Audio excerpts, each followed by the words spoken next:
बिस्मिल्लाहिर्रहमानिर्रहीम। नाज़रीन, मैं हूं आपका मेज़बान Arsalan Taimuri crime word info से। नाज़रीन, बड़ी खबर के साथ हाजिर हुआ हूं और ख़बर नाज़रीन मेरे पास जो है वो ये है कि जुनैद आरिफ का पुलिस एनकाउंटर हो गया है। नाज़रीन, ये जुनैद आरिफ कौन था और कहाँ पर पुलिस एनकाउंटर हुआ है, ये तमाम तफसीलात से मैं आपको आगाह करूँगा। नाज़रीन, जुनैद आरिफ ने और इसके वालिद आरिफ और इसके भाइयों ने कुछ अर्सा कबल शेखुपुरा के इलाके के अंदर एक शख्स को मर्डर कर दिया।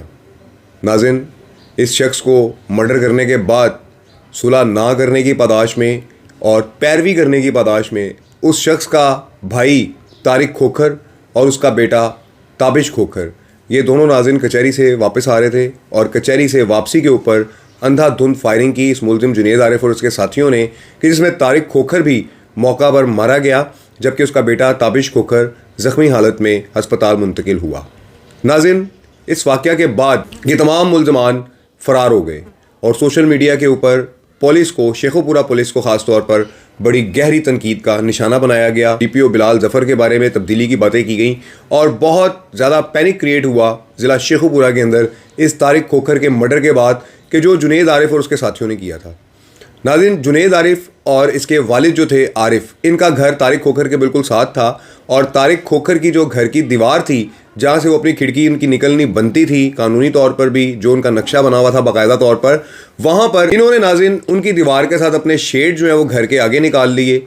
लेकिन नाज़रीन, चूँकि उनकी दीवार लगती थी, वो वहाँ पे अपनी खिड़की लगाना चाहते थे और नीचे दरवाज़ा भी लगाना चाहते थे। पहले उन्हें दरवाज़ा नहीं लगाने दिया गया उस जगह पर और उसके बाद ऊपर अगर खिड़की लगाई तो उनकी खिड़की को भी इन्होंने शेड बनाकर जो है आगे, जो उनकी रजिस्ट्री थी, जितनी जगह उनकी रजिस्ट्री पे थी उससे आगे ऊपर वाले शेड जो है अक्सर लोग बढ़ा लेते हैं, लेकिन नाज़रीन उन गलियों में बढ़ाए जाते हैं कि जहाँ पर दाएं तरफ कोई जायदाद ना हो, कोई प्रॉपर्टी ना हो। और अगर किसी की दाएं तरफ जायदाद आ गई है, प्रॉपर्टी आ गई है, तो हक नहीं बनता इन अफराद का कि इस तरीके के साथ वहाँ पर ये सब कुछ करते हैं। लेकिन नाज़रीन, इन्होंने फिर भी शेड्स बढ़ाए और इनका झगड़ा बढ़ता चला गया और इस खिड़की और शेड के झगड़े के दौरान पहले एक भाई मारा गया, फिर तारिक खोखर उसका बेटा ताबिश ज़ख्मी हुआ। और नाज़रीन, अब खबर आ रही है कि ज़िला कसूर के अंदर रेलवे फाटक के करीब नाज़रीन पुलिस मुकाबला हो गया है जुनैद आरिफ का। ये नाज़रीन मारा गया है पुलिस के साथ एनकाउंटर में।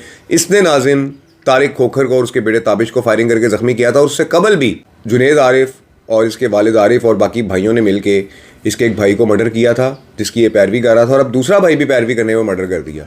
इतनी बदमाशी नाज़रीन इन लोगों ने ज़िला शेखुपुरा के इलाका में की और पुलिस को किसी खाते में नहीं लिखा और आखिरकार नाज़रीन इस जुनैद आरिफ का जो अंजाम हुआ है वो नाज़रीन ये हुआ है कि ये CCD के साथ एनकाउंटर में पार हो गया है। नाज़रीन, तारिक खोखर और उसके बेटे ताबिश को इंसाफ मिला है या नहीं मिला ये तो उसके अहले खाना जानते हैं, क्योंकि बाकी मुल्ज़मान जो हैं वो भी नाज़रीन फ़रार हैं, मफरूर हैं। और एक शख्स जो है ये इनका 2 कत्लों के बाद, तारिक और उसके भाई के मर्डर के बाद, ये पहला नाज़रीन नुकसान हुआ है इस पार्टी का कि जिसमें जुनैद आरिफ जो है ये CCD के साथ एनकाउंटर में मारा गया है। नाज़रीन, ये सारी सूरत हाल है शेखुपुरा वाले वाक़या की कि पुलिस ने, क्राइम कंट्रोल डिपार्टमेंट ने इंसाफ दिया है तारिक के अहले खाना को कि जिन्होंने सोशल मीडिया पे बड़े प्रोग्राम्स किए, वीलॉग्स किए और इन अफराद के बारे में बताया कि जिन्होंने उनके 2 अफराद कत्ल कर दिए थे और एक शदीद ज़ख्मी कर दिया था फायरिंग करके।